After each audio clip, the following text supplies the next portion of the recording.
হচ্ছে, তবে চট্টগ্রামে যে পানির যে তোড়টা সেটা এখনো আছে। জলাবদ্ধতার কবলে পুরো চট্টগ্রাম। এই মুহূর্তে আমিও যে জায়গায় আছি হাঁটু সমান পানিতেই আছি। সড়কে একেবারে যানবাহন নেই বললেই চলে। আর যে বৃষ্টিটা হচ্ছিল মধ্যরাত থেকে, সেই মধ্যরাতের বৃষ্টির কারণে পুরো চট্টগ্রামের নিম্নাঞ্চল এবং যে সকল উঁচু এলাকা সবই একেবারে পানির নিচে তলিয়ে গেছে।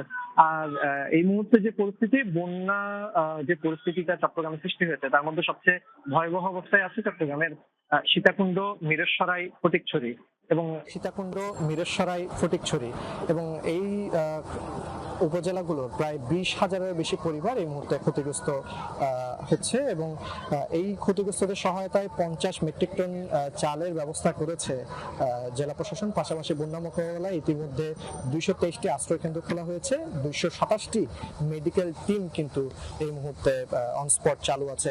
আর পাশাপাশি জেলা সিভিল সার্জন কার্যালয়ের পক্ষ থেকেও কিন্তু যে মেডিকেল টিমগুলো সেগুলো স্ট্যান্ড বাই রাখা হয়েছে।